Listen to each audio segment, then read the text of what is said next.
حیدرآباد کے بشمول ریاست بھر میں مسلسل موسلادھار بارش کے پیش نظر وزیر اعلیٰ ریونت ریڈی نے تمام محکموں کو ہائی الرٹ رہنے کی ہدایت دی ہے۔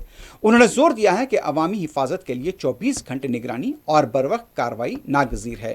وزیر اعلیٰ نے ٹی جی ٹرانسکو کے عملے و گنیش منڈپوں کے قریب برقی کے کھمبوں اور ٹرانسفارمر سے حادثات کو روکنے کے لیے خصوصی احتیاطی تدابیر اختیار کرنے کی ہدایت دی ہے۔ G H M C, police, fire service اور ایس ڈی آر ایف کے قریبی درمیان میں تال میل بہتر رکھنے کی ہدایت دی تاکہ ریلیف آپریشن کو آسانی سے انجام دیا جا سکے۔ شدید پانی کے بہاؤ کے باعث نالوں اور پلوں پر ٹریفک کی نقل و حرکت روک دی گئی ہے۔ وزیر اعلیٰ نے حکام کو ہدایت دی ہے کہ بوسیدہ مکانات اور نشیبی علاقوں میں رہنے والوں کو فوراً محفوظ مقامات پر منتقل کریں۔ ریونت ریڈی نے آبپاشی کے حکام کو ہدایت دی کہ آبی ذخائر اور تالابوں میں شگاف یا ٹوٹ پھوٹ سے بچنے کے لیے احتیاطی اقدامات کریں۔ بلدیہ اور پنچایت کے صفائی عملے کو ہدایت دی گئی ہے کہ پانی کی نکاسی کو یقینی بنائیں تاکہ وبائی امراض کے خطرے کو روکا جا سکے۔ محکمہ صحت کی ٹیموں کو مناسب مقدار میں دوائیں ذخیرہ رکھنے اور ضرورت پڑنے پر میڈیکل کیمپ قائم کرنے کی بھی ہدایت دی گئی ہے۔